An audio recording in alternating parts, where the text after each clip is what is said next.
Ladies and gentlemen, can you please take your seats? The panel is about to begin. Ladies and gentlemen, can you please take your seats? The panel is about to begin.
Good afternoon, everyone.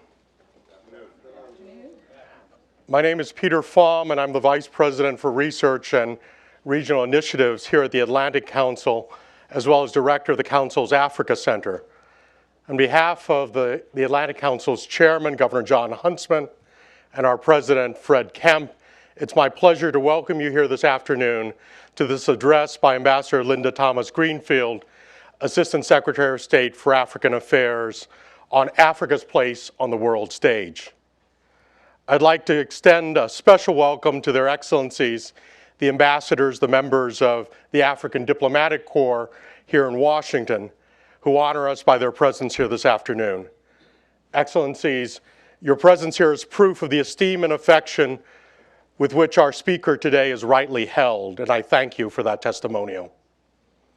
I also want to acknowledge the presence of Ambassador Bruce Wharton, the Acting Undersecretary of State for Public Diplomacy and Public Affairs, as well as three of Ambassador Thomas-Greenfield's predecessors as Assistant Secretary in charge of the Bureau of African Affairs, Ambassador Hank Cohen, Ambassador Jendai Fraser, Ambassador Johnny Carson.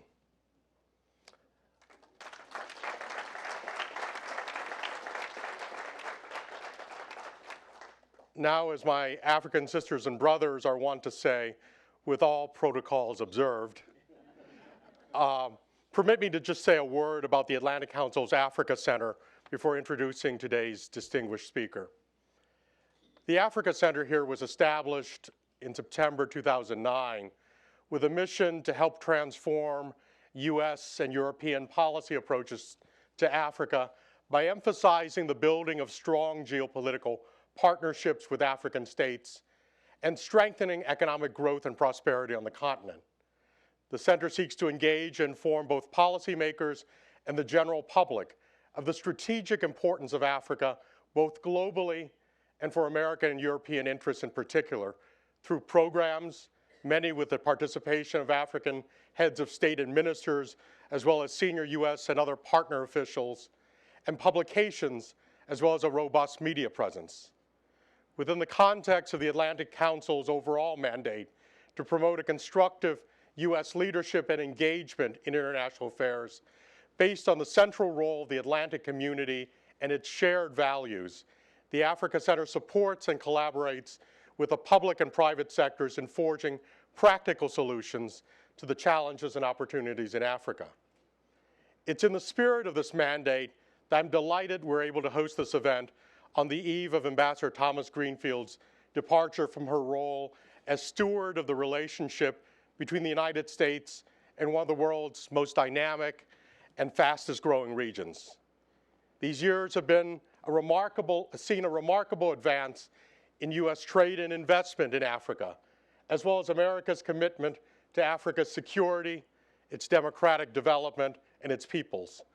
Achievements which very closely align with those objectives for which the Atlantic Council's Africa Center and indeed the Council itself were created, and thus why we here at the Atlantic Council have endeavored to contribute to policies that represent a win for the United States, as well as wins for African countries and Africa as a whole, to say nothing of a win for the wider Atlantic community of which Africa is very much a part.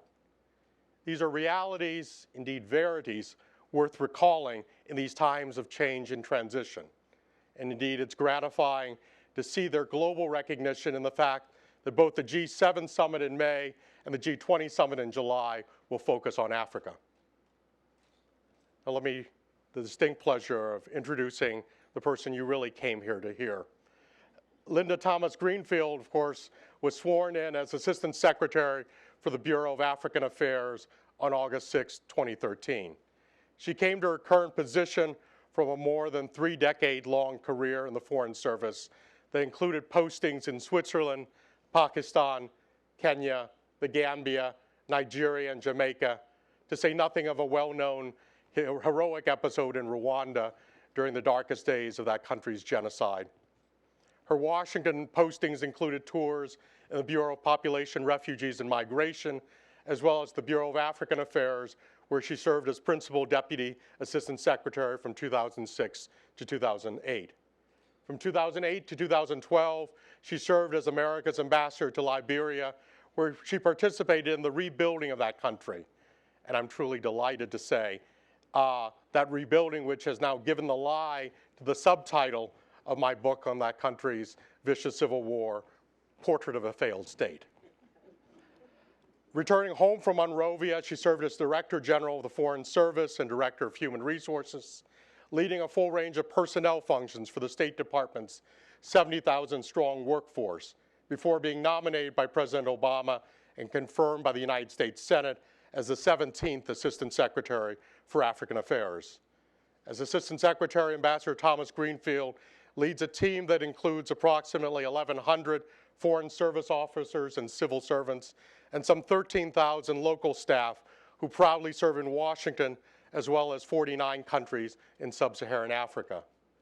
And if Ambassador Thomas Greenfield will permit me, let me quote the testimony she gave to the Senate Foreign Relations Committee at her confirmation hearing in 2013. I do not mean to sound immodest by raising our expectations and setting very high goals, but for far too many years we've been Africa's partners in times of adversity, while we will continue to support the African people in moments of crisis. We will now also be Africa's partner in times of prosperity.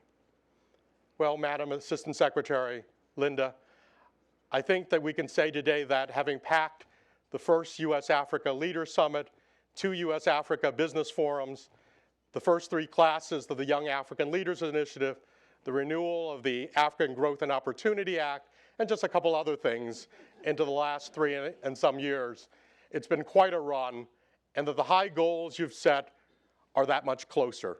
Thanks to the efforts of many in this room have contributed to, but especially thanks to your passion and personal commitment, and to the daily sacrifice and dedication of the men and women here in Washington and abroad on posts whom you've led. And so without further ado, please join me in giving a very warm welcome to the Honorable Linda Thomas Greenfield. Thank you. Thank you.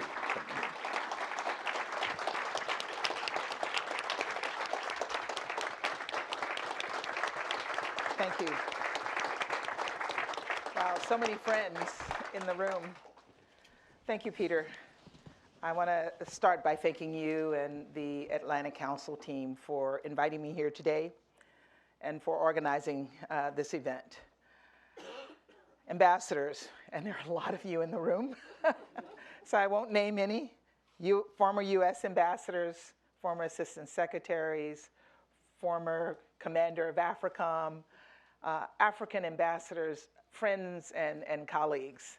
And now I will say all protocols observed, just in case I miss anyone. Let me thank you for being here today. Tomorrow is my final day as the Assistant Secretary for the Bureau of African Affairs. It came pretty quickly once the decision was made. And I have to tell you that I leave with tremendous pride. So thank you for outlining some of the major accomplishments that we've had. But I'm humbled also by the challenges that I leave behind for my successor. So the work is not finished. And there's lots more to be done. And I will stand with whomever is selected to replace me to help them as they start to deal with the many challenges that Africa provides for us, as well as its opportunities. As you may have heard, I'm not going too far away. I've accepted the State Department's detail as a senior fellow at Georgetown University's Institute for the Study of Diplomacy. I plan to remain focused on Africa while I'm there, and I will continue to help prepare the next generation to make a difference on the African continent and for a lifetime of public service, as most of us in this room have done. I've had an amazing 35-year Foreign Service career with amazing assignments, but my true passion has always been Africa. So this afternoon, I'd like to share with you some thoughts about Africa's place on the world stage, some of the challenges facing the continent moving forward, the successes of the U.S. partnership with Africa, and where I see Africa going in the next decade. And I'll try to answer some key issues facing Africa that I've aimed to address during my tenure as Assistant Secretary. These are: how can we help Africa address its surging youth population? How can we create more jobs, economic growth, and investment in Africa, and provide opportunities for youth? How best can we partner with Africa in countering terrorism and conflict? And where Africa might be in the next decade on the world stage. And there are many more questions we could answer, but this is where I'll start. When we hear Africa, we hear the word Africa, the mind jumps reflectively to headlines in the news: conflict, terrorism, crisis, famine, disease, and poverty. True, these problems do exist, but they do not define Africa. And I know that this audience knows that better than anyone, that there's another side to this great continent that we all love. The Africa I've come to know and believe in is a continent. It's a continent of vast opportunity and immense promise. It's a continent with tremendous natural and human resources and a rapidly expanding middle class. It is the next frontier for global opportunity, and it is the continent that has made remarkable progress despite all of the challenges that we know. I've seen that progress firsthand over the past 39 years. I've not been in the Foreign Service for 39 years, only 35, but I started in Africa 39 years ago when I first visited Liberia in 1978 to do research. The continent's population was about 450 million, with 27% living in urban areas. Fast forward to 2017, and the population is now over 1.2 billion, with 40% living in urban areas.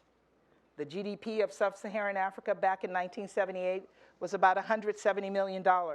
Now it's about $1.6 trillion. The percentage of people living on less than $1.25 a day in sub-Saharan Africa has dropped from 56% in 1990 to 41% today, and that's still way too many. When I arrived in Liberia in 1978, I found a continent that suffered from repressive governance, military coups, and violence. And that was the norm for many African countries in those days. But now we're seeing a different picture. Liberia. Liberia has emerged as a champion of democracy and peace.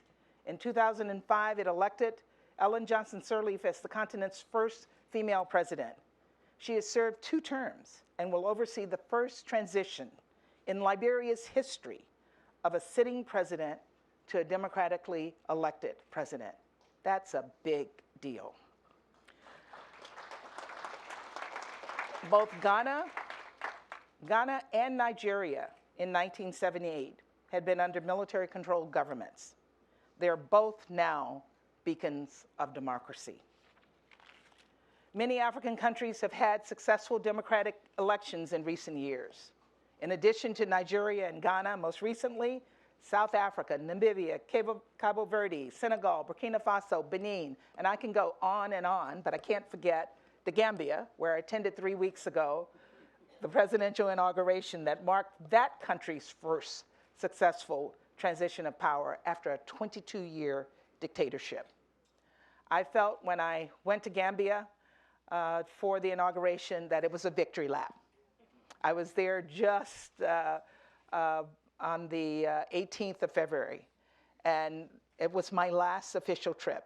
And it does not get any better than that I was not going to deal with a crisis, but I was going to deal with success. In the health arena, life expectancy in Africa was about 47 years in 1978. It's 60 years today. Still too low, but we're making progress. The child mortality rate has dropped 52% between 1990 and 2015, and the maternal mortality rate has fallen 49%. We see in Africa now with an AIDS-free generation and a polio-free Africa within reach. None of us expected that. In education, sub-Saharan Africa has made greater improvements in access to education since 1990 than any other region of the world. The proportion of children enrolled in primary or secondary school has risen 54% over the past 25 years. In large part because of progress in these critical areas, as well as others, Africa is becoming a major global player on the world stage. The world is sitting up and taking notice, and there has been an explosion of investment and interest in Africa in the last 2 decades. The truth is, we can't meet today's global challenges without Africa. When one thinks about ending poverty and fighting extremism and boosting economic growth, Africa is central to these efforts. Looking ahead, where Africa ends up on the world stage in the next century will, to a great extent, depend on how well the continent tackles its own challenges this century. It will also depend on how the United States and the international community partner with Africa to help it achieve its promise. So let's take a look at some of the challenges Africa faces and how to address them. I'm going to highlight 5. I know I will hear from you that there are many others, but these are 5 that I think are key. First at the top of the list is Africa's youth bulge. I talked about that when I started. Africa is a young continent. Half of all Africans are under the age of 19. That's really serious. Africa's population is projected to double to 2 billion people in 2050, and most of those people will be young people. So how do we ensure that this youthful population contributes to Africa's prosperity? I believe this starts with creating opportunities for Africa's youth. That means creating jobs. It also means strengthening education systems. It means mentoring. It means providing opportunity. And in spite of recent progress, there's still significant education deficit in Africa. Countries need to invest more in education, including primary school, and particularly for girls. Weak education means weak opportunity, and when youth have no opportunity, they're susceptible to extremist ideology, radicalization, criminality, and fleeing to Europe on rickety, unsafe boats. Programs that support youth, such as YALI, the Young African Leaders Initiative, were created to build concrete opportunities to give Africa's future leaders the educational skills and the capacity that they need to move their countries forward. We have seen the creativity and the energy and the ambitions of young Africans. And I know that many of you have met them, Africa's youth are its single greatest resource, and they are a force for good. African leaders should view them as a treasure and as a source of dynamism to bring their countries out of poverty and into strong, prosperous, and successful governments.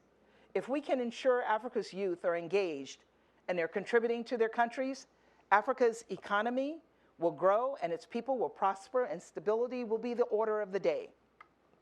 And that brings me to the second key challenge, boosting Africa's economic growth.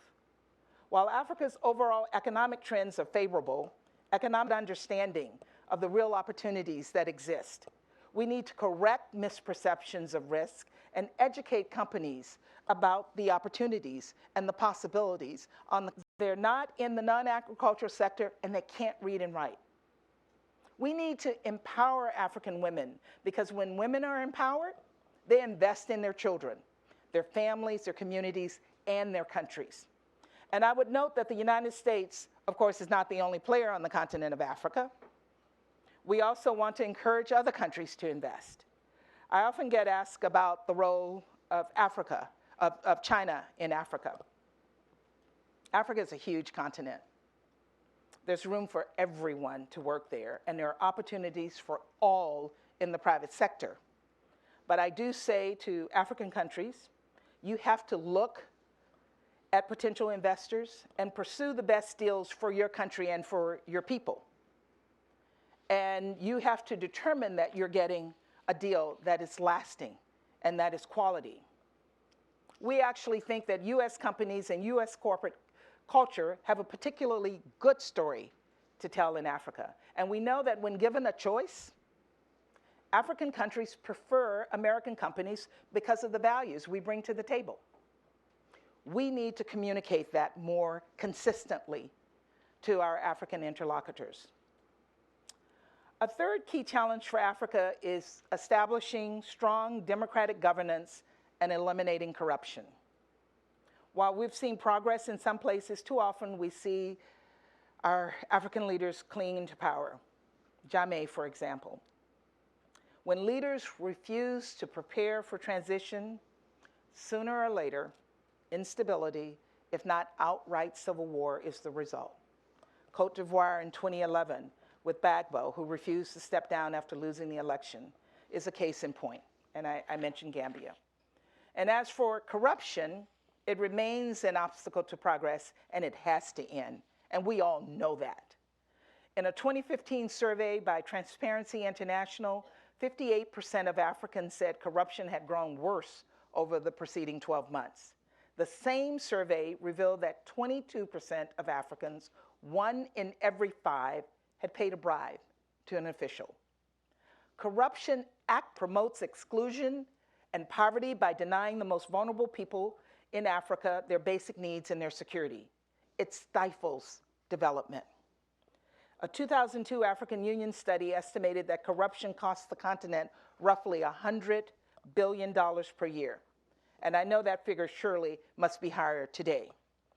These vast sums of money could be used for improving infrastructure, building schools and hospitals, and investing in youth throughout the continent. We must work with governments to end corruption by holding people accountable and helping them to recover stolen wealth. So my question is, how can we promote democratic transitions of power to promote stability and democracy in general? And this is an area where I believe that regional organizations play a significant role, and they're doing just that. And I take Gambia as the example.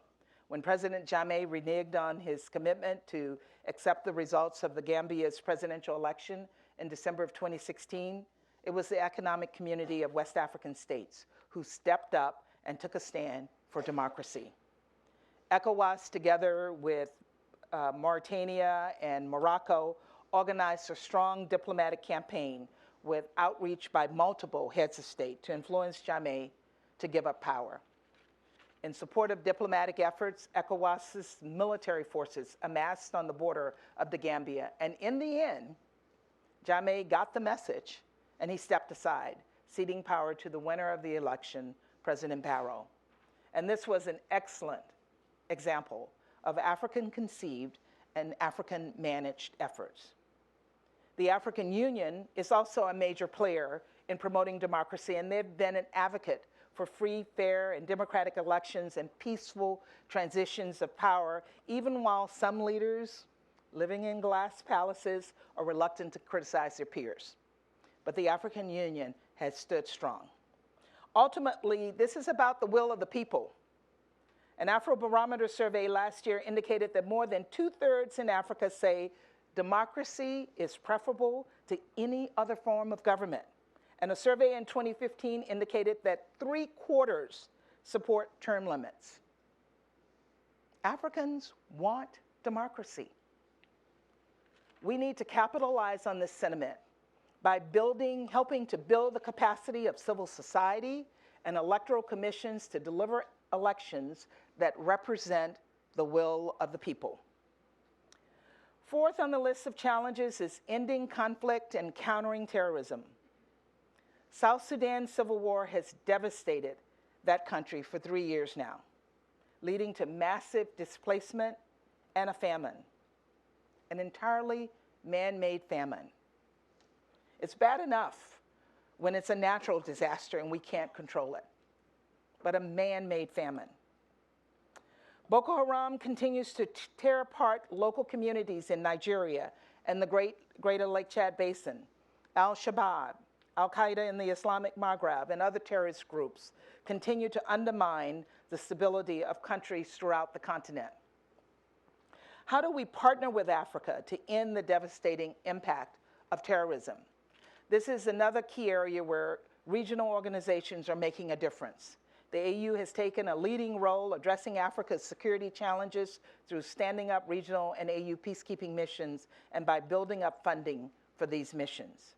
The State Department is supporting the AU's effort, having trained over 300,000 peacekeepers for deployment to AU and UN peacekeeping missions over the past 12 years. The long-term solution, of course, to ending violence will depend on addressing the root causes of conflict, which include poor governance, weak economies, poverty, and lack of opportunity. This is the work that the United States must engage in, and we have to succeed, not just for Africa's immediate security, but for Africa's future and for our own security. A fifth and final challenge is meeting humanitarian needs throughout sub-Saharan Africa. Due to conflict, drought, or both, millions are at risk of starvation in different parts of the continent. On February 20th, famine was declared in parts of South Sudan. 2 other African countries, Nigeria and Somalia, face a credible risk of famine this year. How do we help these nations address these issues? One of the core requirements is building the capacity of governments and civil society to address critical humanitarian issues such as drought and famine. But in the meantime, until they have that capacity, we must work with the international community and other donors to provide humanitarian assistance to the most vulnerable people. In places like South Sudan, where the crisis, as I noted, is man-made and conflict-driven, governments and opposition leaders have the responsibility to put aside political ambitions for the good of their people. They must ensure that relief efforts are not impeded and allow food and other critical assistance to reach people who need it most. Despite the challenges I've outlined above, I continue to be optimistic about Africa's future, as I know all of you are.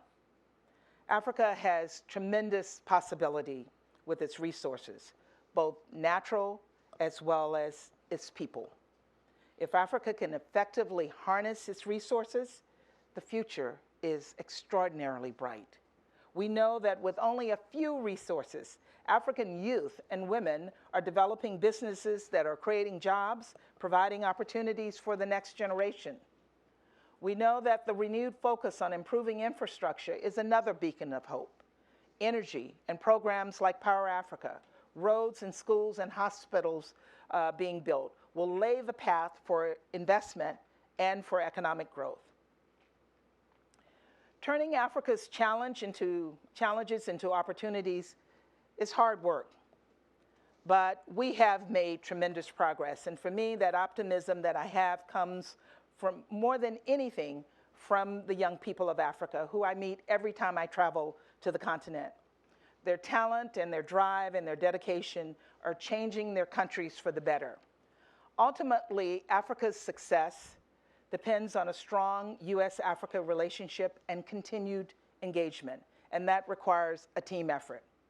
Regardless of whether you are inside of government or outside of government, everyone in this room has a role to play in ensuring that the U.S. partnership with Africa is successful.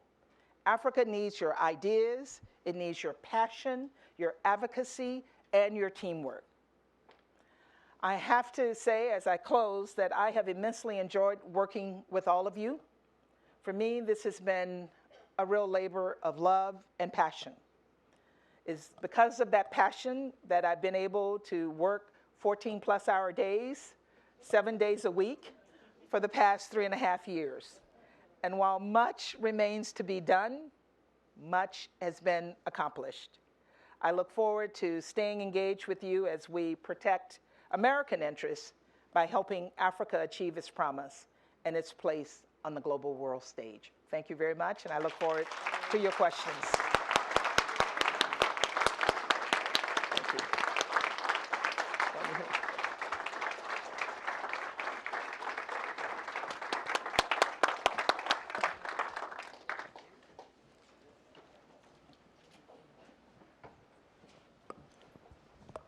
Thank you, Ambassador, for that tour d'horizon and a review of the challenges ahead, but also the extraordinary promise.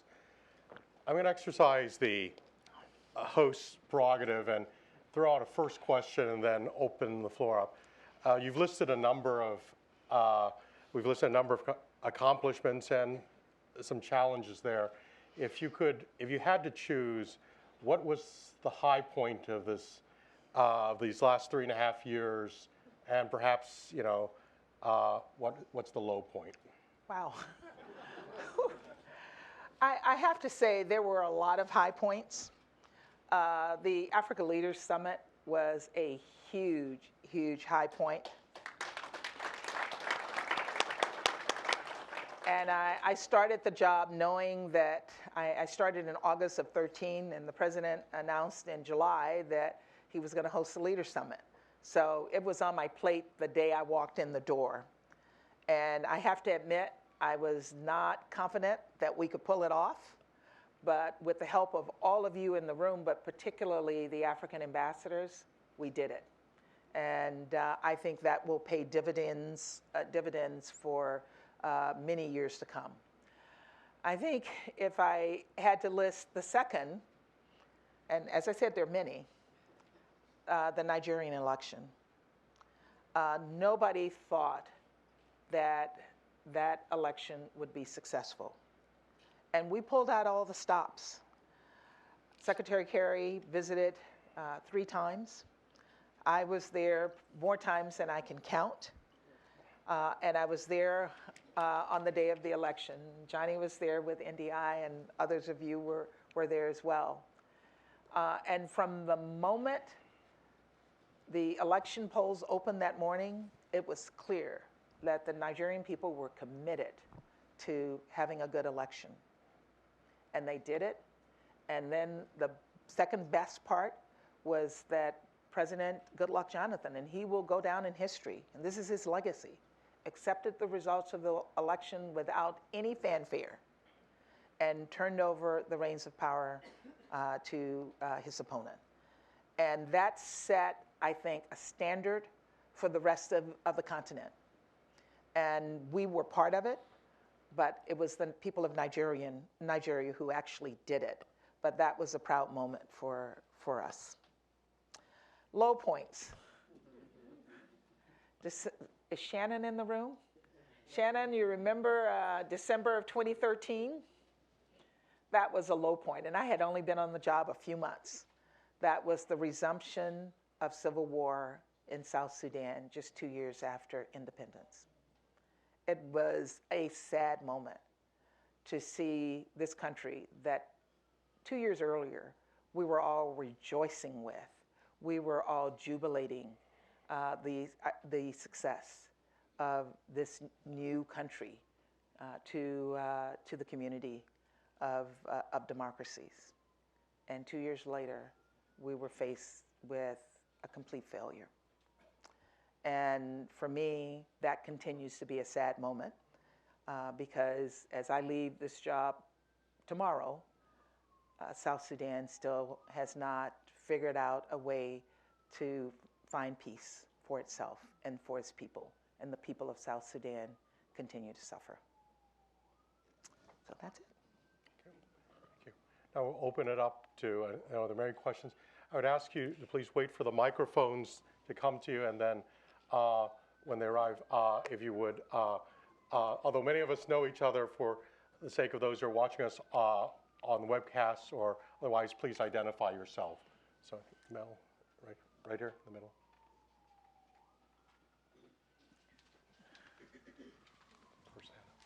Right here, right in the middle. Yeah, I think she's coming too. The room is so crowded, we're without a... No. A long way, didn't you? Yes. Ambassador, first of all, congratulations on the excellent 3.5 years or 4 years. You did a wonderful job. Healthcare infrastructure, you also walked in on Ebola, and I think the U.S. government has done a wonderful job in responding to it, and there's a lot of people alive today because of U.S. government support and your help. Where do you put the priority of healthcare infrastructure? I saw today in the Washington Post where the president is going to reduce, global threats fund from CDC, and I'm wondering about that. Africa is launching their own CDC now with support of the United States government. Where do you put the priority of African healthcare going forward? I think Ebola made clear to all of us that healthcare has to be a priority. And if we don't build the infrastructure, we will continue to deal with crisis health issues such as Ebola. So the efforts to build the capacity within Africa to address health crises such as the creation of the African CDC, building capacity within individual African countries so that they can respond. And a great example was Nigeria. When Nigeria was faced with Ebola, they had the infrastructure.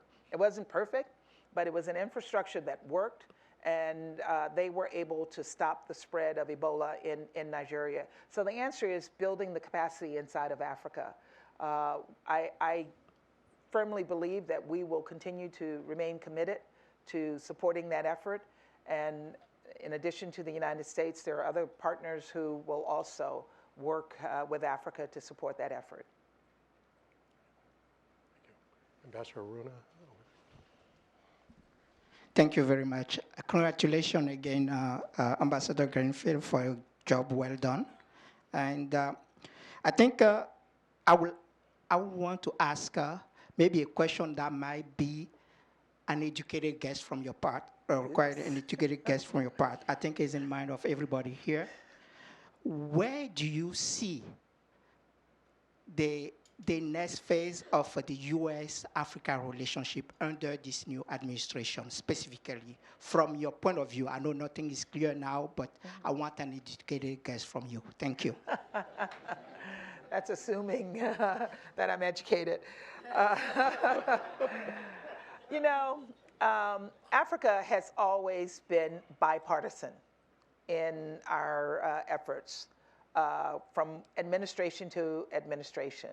And so I expect that the relationship that we have with Africa during the next administration will continue to be strong. It will be different. It's different with every administration. Some things are kept and some things are not, and new things are introduced. We're at too early a stage in this administration to see what the trend lines are going to look like. But everything I've seen so far, if we look back through history, as we look forward, we're going to continue to remain a committed partner to Africa. In the back there, I think Dana. You wait for the microphone and kindly identify yourself. for everyone else. Thank you. It's Dana Marshall with Transnational Strategy Group. Ambassador, thank you so much for that tour de force, and congratulations on a very successful career. Best wishes on your next one. You mentioned in a few different contexts that the continent is large enough for both the United States, China, and others to be contributing to infrastructure development. You also mentioned Power Africa a number of times. I wonder if you might, in that context, perhaps offer some advice to the new administration here about how it can make its own efforts to promote U.S. exports via programs like Power Africa to become even more effective. What is it that could be done that could try to balance the U.S. footprint on infrastructure development across the board in Africa, something comparable to what the Chinese are doing there right now? You know, I don't know that we want to do exactly what the Chinese are doing right now. There are a lot of white elephants across the continent of Africa, and that's certainly not something that we want to engage in. We want to build infrastructure that is lasting and infrastructure that is going to make a difference in the lives of Africans. And I think, again, we have a good news story to tell. MCC has been a major player for the United States government on the continent. We have done large infrastructure projects that have made a difference. I was in Liberia back in December to cut the ribbon on the first of 4 hydro turbines that MCC participated in, along with other governments. And those kinds of projects really will have a lasting impact. So I think we already are on the right track in providing the kinds of infrastructure that will lead to Africa's making a difference in the lives of Africans in the future. Could we be doing more? Absolutely. And as the new administration starts to put together its Africa team, we have left behind our memos for the new Assistant Secretary that will outline some of the efforts that we've made in the past, but also new efforts that can be made. In addition to focusing on the hard stuff like infrastructure, we have to continue to focus on the soft stuff, what we call the software, and that is building capacity. And we do that better than any other country on the globe. We do provide capacity. This is what all of our exchange programs are about. This is what our educational programs are about. This is what YALI is about.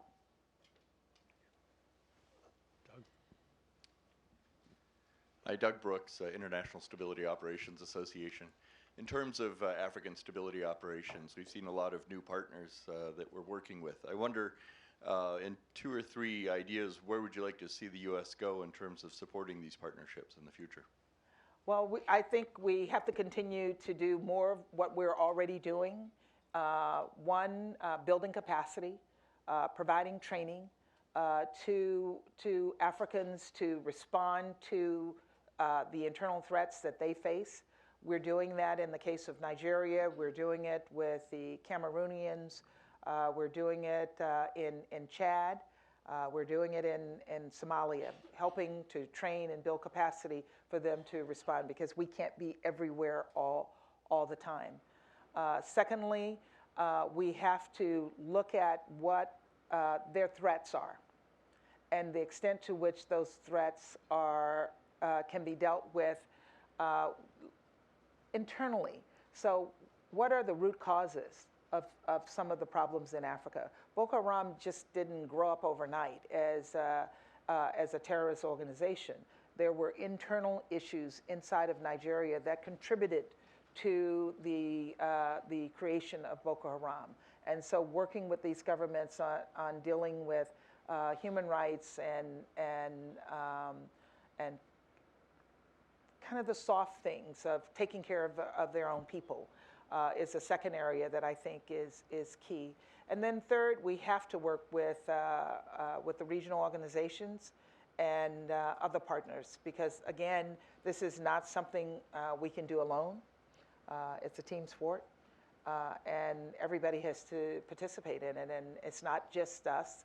It's the Chinese, it's the Europeans, it's the Africans themselves. Over here. Yes, thank you. My name is Mindy Reiser. I'm vice president of an NGO called Global Peace Services USA. I wanted to ask you about higher education in Africa. I worked for several years for the Council for International Exchange of Scholars. I was the senior Fulbright program. What are the strengths at this point of higher education? What would you like to see enhanced, and what more can the United States do in this area? Look, this is one of the things that has really irked me over the past 20 years, and that is the extent to which higher education has gone down on the continent of Africa. There are great universities on that continent, and they produce amazingly well-educated people. But you look at universities, and not to pick on Nigeria, Ahmadu Bello. I mean, I was at the University of Wisconsin, and Ahmadu Bello was sending some of the best and the smartest students I've ever engaged. And Ahmadu Bello is barely functioning. University of Liberia produced, their major production is degrees, but no education behind it. And that was a good university. And you can make that argument across Africa because countries are not investing in higher education at all.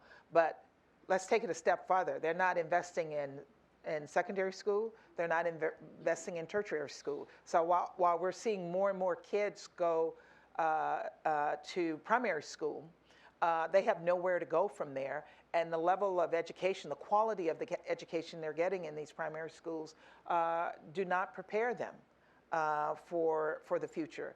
So if I had a crystal ball, or if I were asked what would I focus on in Africa in the coming years, it would be education. That's a key challenge that African countries need to address. They need to put more of their budget, more of their funding toward education at every single level. Tony. As a former lecturer at Ahmadu Bello University, I can relate to that. I think we have to be cognizant of the fact that the department may have fewer. My name is Tony Carroll, and those of you who don't know me, we may have fewer tools to deal with in our diplomatic relations going forward. It looks like it's going to be that way. We have many levers. We have trade and investment. We have security. We have education. We have public diplomacy. We have development assistance. We have other tools, perhaps, that I'm not mentioning. In looking back upon your rich, varied, and hugely successful career, if we have to put our priorities in the right order, among all those tools, and of course it's hard to generalize among all the African countries, they may be in different states and different tools should be utilized, but where do you think we really get the best bang for our buck?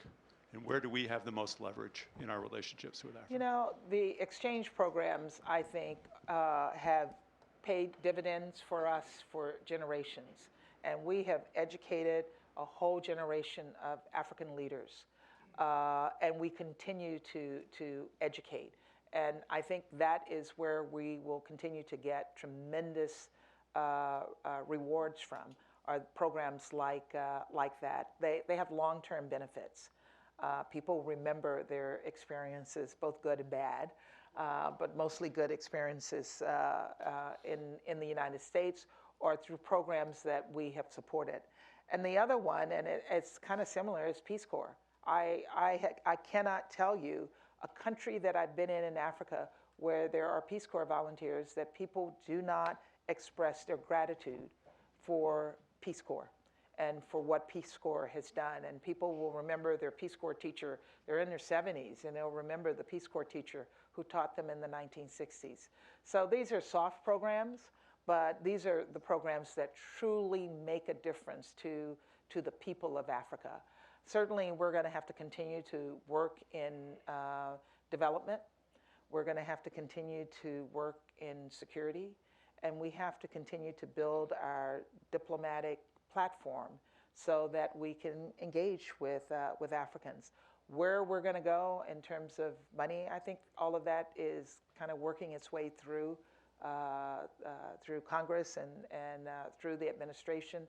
But I think ultimately, while there may be cuts, and that's a given, we do have programs that will continue to make a difference. And then we're going to have to work to leverage other people's money and other people's capacity so that the countries that we're working with in Africa will continue to benefit.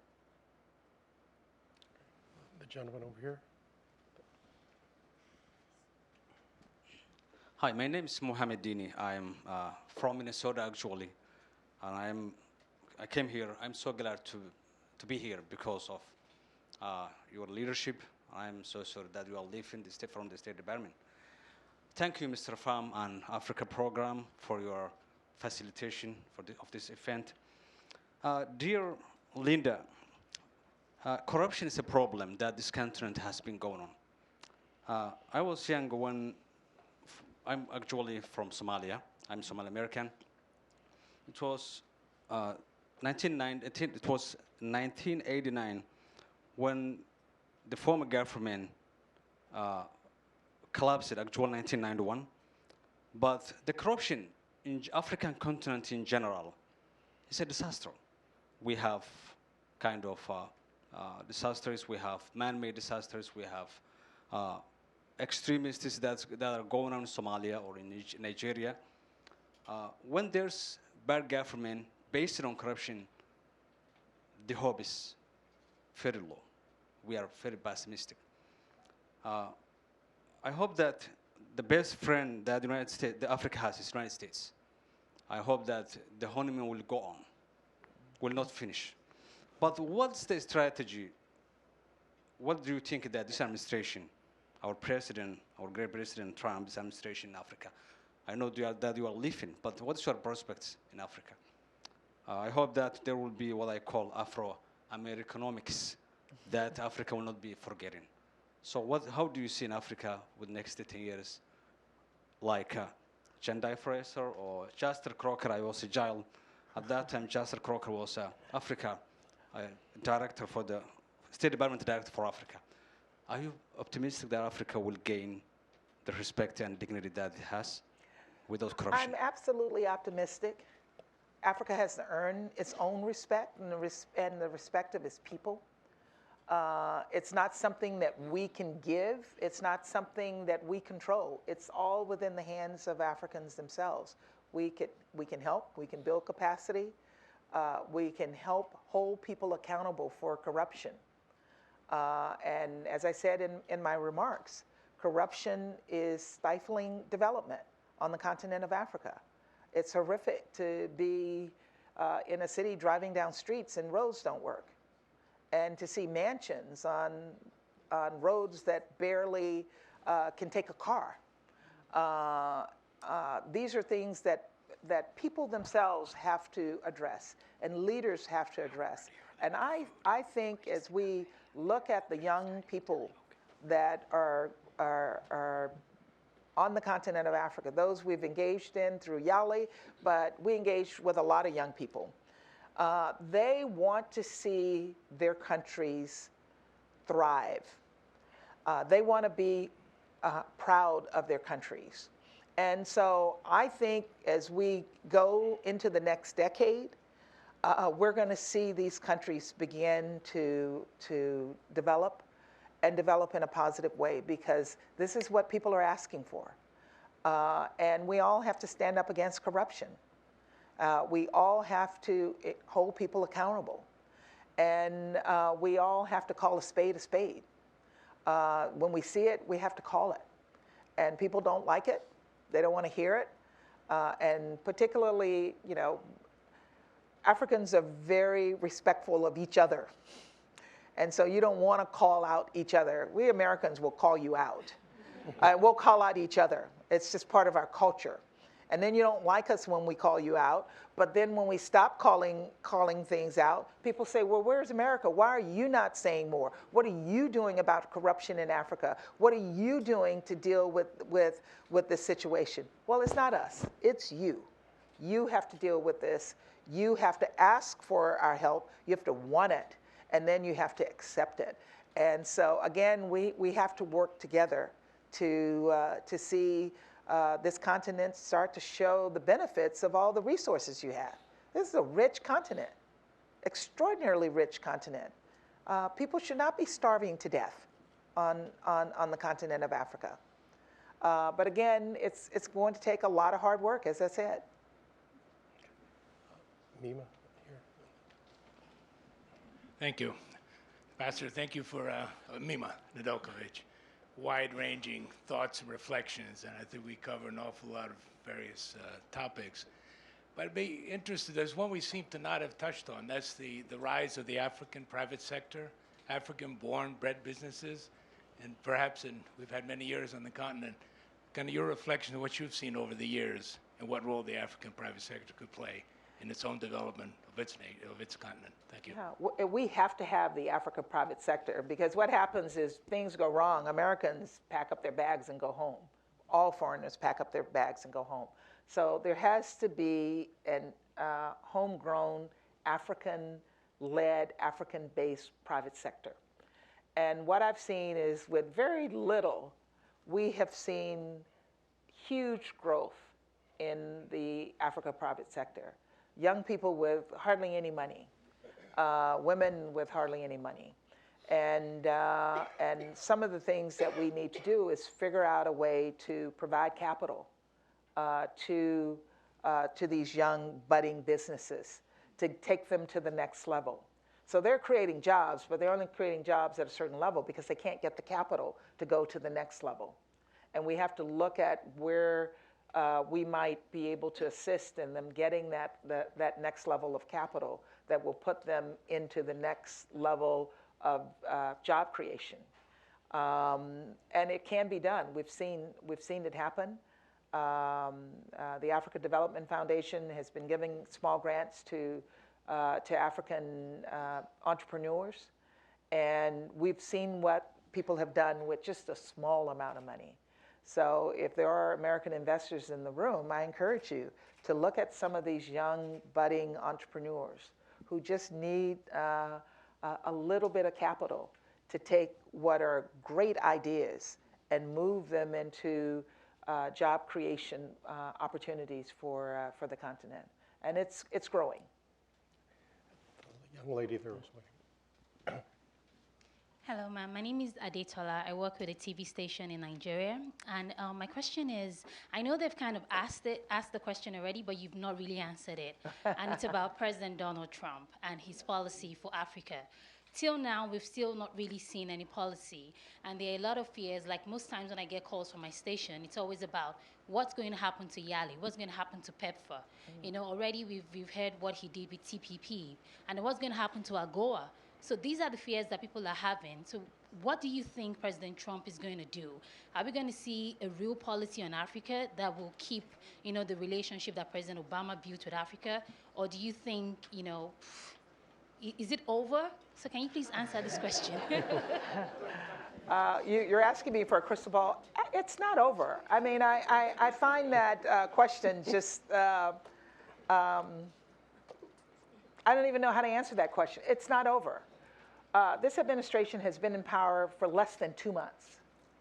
And there's this expectation that you're going to know what the future, rewind back to the beginning of the Obama administration and see where we were on Africa. And I would probably guess we were somewhere around the same place. There was a lot of enthusiasm because President Obama was of African descent. But in terms of policy, it takes time to develop those policies. No, it's not going to be the same policy. It's never the same policy, regardless of what administration it is. They want to put their own stamp on the policy. And you'll see it eventually unwind and evolve. And I just encourage people to be patient. Africa has a huge, huge following in this country. I've been talking to congressmen and senators on the Hill because they're interested in knowing what's going on in Africa. And they too set our policy agenda on the continent of Africa. So no, I don't see the Trump administration ignoring Africa. I see that we're going to have an Africa policy that will reflect the interest and the priorities of this administration as they lay those out for us. And when they happen, you'll know it. Gentleman in the back.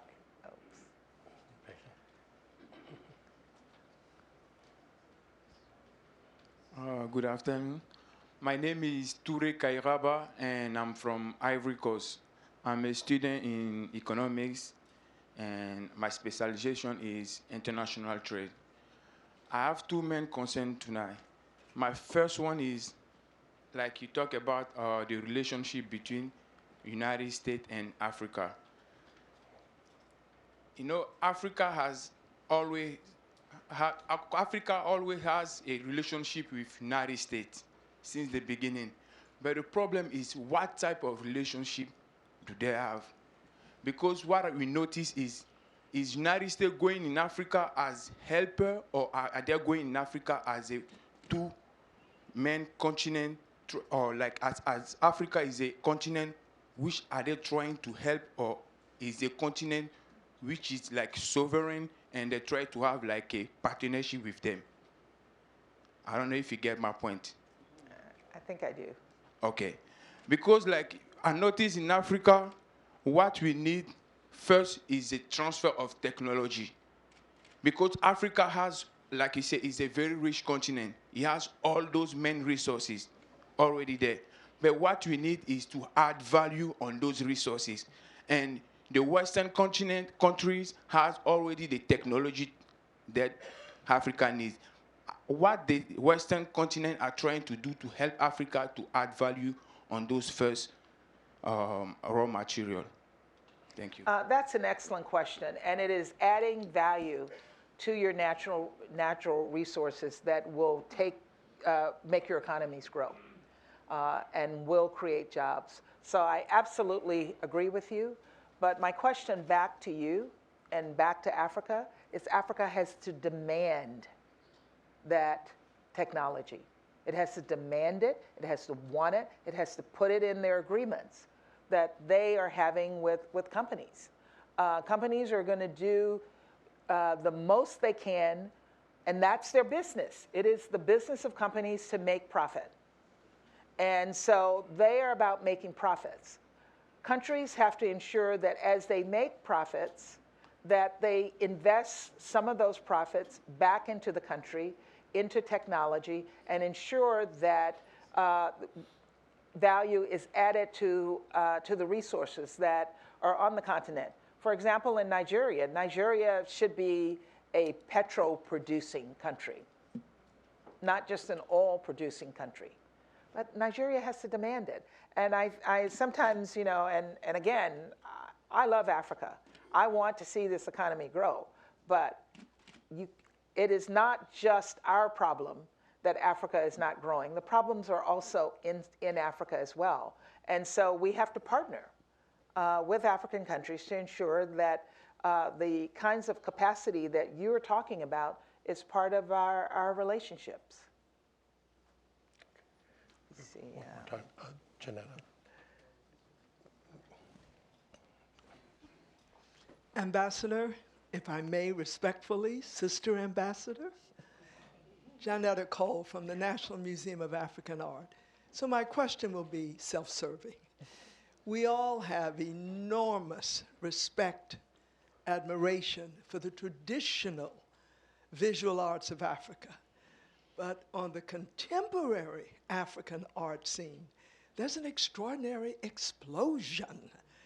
In the international art market now, Africa is extremely prominent.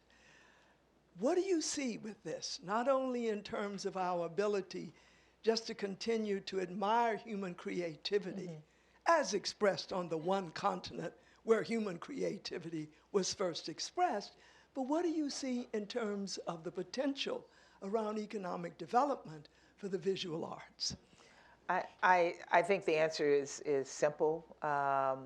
There's huge potential. But what I have found is there's no value in Africa given to promoting the creativity and promoting art. And we have to really push that out to Africa. We value, and artists are tremendously popular in the US, but I will go, I'll tell you, I can go in an African embassy and not see African art hanging in some of your embassies. I can go into some offices in Africa and not see these new contemporary artists' artwork hanging in government offices. And I can go into some homes and it is not hanging in people's homes. It has to be valued both outside of Africa and inside of Africa so that the artists know that they are appreciated. Because otherwise they just come to the United States or they go to Europe and we appreciate their art. And some people appreciate it inside of the continent, but it needs to be promoted in Africa. It needs to be promoted as a resource and encouraged as a resource. I'm just amazed. There was a young artist in Liberia, David Wolobah. David worked in a small room in a small area with barely any light. And what that guy produced was extraordinary and huge pieces. No artist in the United States will work under those conditions and be able to produce that kind of quality work as David produced. So we have to encourage them. I know there are remaining questions, but I also have to, Ambassador Thomas Greenfield has been very generous with her time, and despite the fact that this is her penultimate day, she still has a busy schedule in the remaining 24 hours. I want to allow some time because we actually have set up a modest reception outside, and I invite you to join us in lifting a glass up to her. I'll excuse myself in advance with the African ambassador. We tried to get to make this an African reception, and so there's no favoritism in countries, but an additional challenge, if I may throw it out to you, all respect, some of your countries finding your products in Washington is not easy. Some are easier than others, and for those who are worried, I think there are chicken wings out there. The chicken wings are AGOA compliant. But please join me in really giving a warm appreciation to Ambassador Thomas Greenfield. Thank you.